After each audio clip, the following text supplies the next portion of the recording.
Good afternoon. Now, in this video, I'm going to be talking about negative and fractional indices. However, I am well aware that I'm doing this for higher tier GCSE, year 10s and 9s, and it's still nice weather outside. So I've probably got a window of about 8 minutes to keep you interested and listening before you go, I'm bored of this man now. I'm going to go off and watch TikTok videos or something else. So I've got to keep it intense and try and make sure that you all understand what's going on. So let's get cracking straight away.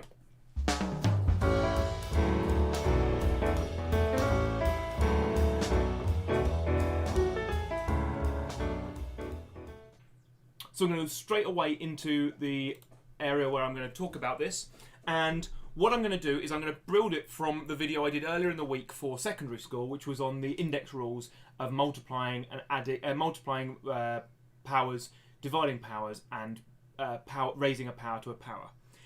By doing that, I can introduce negative and fractional indices and hopefully have it make sense as to why. Now, the first thing I'm going to do is talk about if we had something like y to the power 4 divided by y to the power 5. Now, we know from the rules that this would be y to the power minus 1.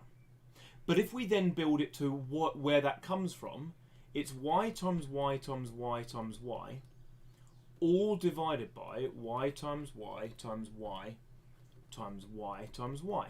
So we've got a cancelling out of the y's, leaving us with 1 over y. Therefore, it has got to be the case that these two things are the same. And so what we're saying as a rule is y to the power minus 1 is equal to 1 over y. Indeed, we can do the same with a slightly different one. Y to the power 3 divided by y to the power 6.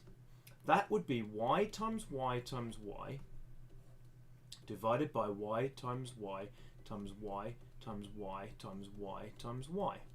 Again, the cancelling out, leaving us with 1 over y cubed, and we know from the index rule we talked about that this is equal to y to the minus 3. You do 3, take away 6. Therefore, it must be the case that y to the minus 3 is equal to 1 over y cubed. Therefore, we've learnt about negative indices by looking at where it comes from. It comes about because of the subtraction rule, and sometimes if you're taking away a bigger number from a smaller number, you're going to end up with a negative. But also, if you think about it in terms of what it means, it's going to cancel out, leaving 1 over the power. Therefore, y to the power minus 1 is 1 over y to the power minus 3 is 1 over y cubed. We can then generalise this into, without having to draw it all out again, we can go straight away into saying, well, in which case, if I've got a to the power minus 4, that must equal 1 over a to the power 4.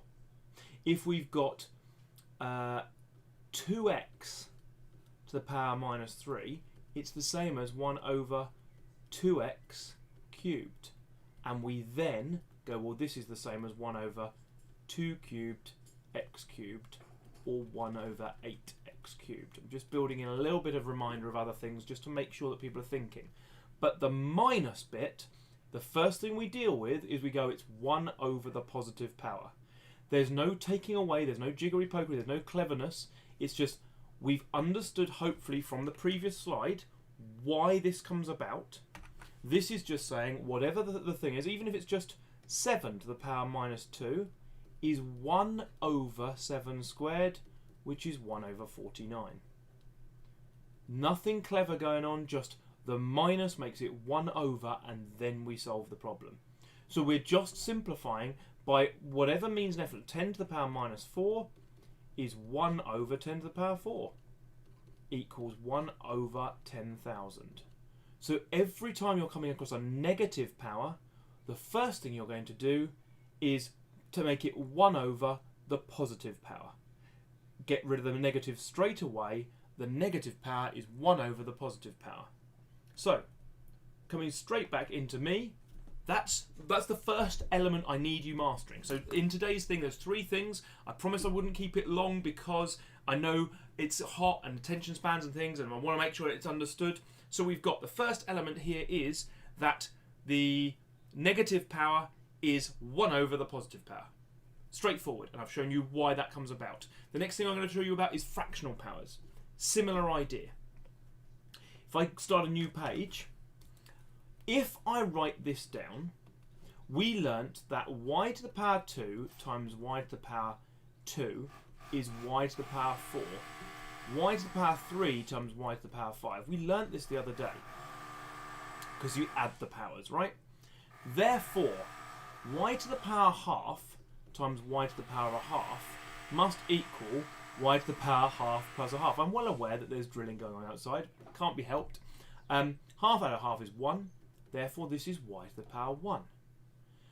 That means something times itself is equal to y. That tells us everything we needed to know. Y to the power of a half must equal the square root of y. Because it times by itself makes y. Y to the power 1 is just itself. So it times itself makes y. Therefore, it must be the square root. They must mean the same thing. So we've not only have we got the next part of the understanding, we can see where it comes from. I can incorporate that same idea by scribbling some of this out and do the same thing with this. M to the power of a third times m to the power of a third times m to the power of a third. Well, when we times powers, we add them together. That equals m to the power 1. Because a third add a third add a third is 1. But m to the power 1 is just m. Therefore, m to the power of a third must be the cube root of m. Because it's the number that times it by itself and then itself again to make it. That means the power of a third is equal to the cube root. And to the power of a 4 would be the fourth root. So we've found out the next rule about fractional indices. When you've got a fractional indice, it is the root of what we're doing. There is another way into this, another route to find this out. So instead of using this rule, we could use the multiplying rule. So, if I think of it in terms of, what about if I had x to the half squared? X to the half squared. The rule is that we times things inside the bracket by the new power. That's half times 2 is just 1. So therefore, x to the power half squared is x. So if we undo that square root both sides, square root of x must equal x to the power of a half. We're just trying to make sure we understand that x to the power of a half is root x. It can get a bit more complicated though, because we could have a fraction like 3/4. That's not too difficult for us to understand. If we remember that x to the power 3/4 is the same as x to the power 3 to the power of a quarter, or x to the power of a quarter to the power 3, because it doesn't matter which way around you do it. Therefore, we can rewrite it as the fourth root of x cubed. Now, this doesn't really have practical uses yet in our algebra skills. Maybe it will. I was going to say it will at A level, but with numbers, it certainly does. For example, if I give you 27 to the power of 2/3, we have to understand that that is 27 to the power of a third squared. So we cube root the 27, because remember we've just said that to the power of a third is cube root. So that's 3, and then we square it. That 27 to the power of a third is 3. It's the cube root of 27, sorry. And we need to know our cube numbers. So that's why it's 9. So 27 to the power of 2/3 is 9. I'll do one more with what we would have is 16 to the power 3/4. This is the same as the fourth root of 16 to the power of 3. So because it's a fraction, this is 3 lots of a quarter. So it's the fourth root of 16 to the power of 3. Fourth root of 16 is 2, so it's 2 to the power 3, or 8. So we just have to understand that fractions, we split it into the top number is what you're doing to the power of, and the bottom number is the fraction. So I would say in general, if you've got m to the power of a over b, rewrite this as m to the power of 1 over b to the power of a. And that's just going to tell you it's a root with a b in front. Okay, so that's what we're doing with that fractional power. The final step, so we have now done 2 steps. We have done negative powers and we've done fractional powers. The final stage, before I go, you know what, I've taught you everything you need to do, go and do the worksheet. Remember, my mantra is practice does not make perfect, practice makes permanent. You have got, if you want to learn things and you want to describe what you're doing as learning, you want to describe it as doing a lesson, watching this video is not it. Watching this video is the introduction. The only way you can make the learning permanent is to go and do the worksheets that are in the descriptions below. I'd like to spend more time building the worksheet bank and building better worksheets for you so you have access to things to download and things. No point if people aren't going to do it. So I urge you, if you're coming to this cold, you're not watching it live or you're watching it later, in the description below there's also a link to a core book maths thing that I'm using at the moment until I've had a chance to build up my own base of resources. Do those practices and that's what will make your learning permanent, and you'll be able to go into year 10 knowing what you're doing with these. And this is where the year 8s, the level 8s and level 9s come from. It doesn't come from gifted students. Level 8 and level 9 comes because people are willing to practice until it makes permanent. And they'll do the teaching. So if I do one more set, this is where we're combining the 2 things I've learned so far, I've taught you so far. What do we get if we have something like 8 to the power minus 2/3? So 8 to the power minus 2/3, we break it down. I'm going to break it into doing the minus first. So the first thing I do is 1 over 8 to the power 2/3. I always deal with the negative first. It's 1 over.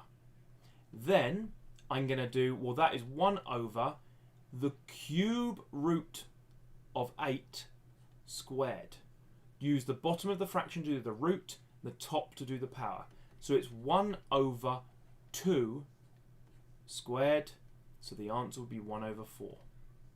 We're going to do one more normal one, and then we're going to do a fraction one to finish.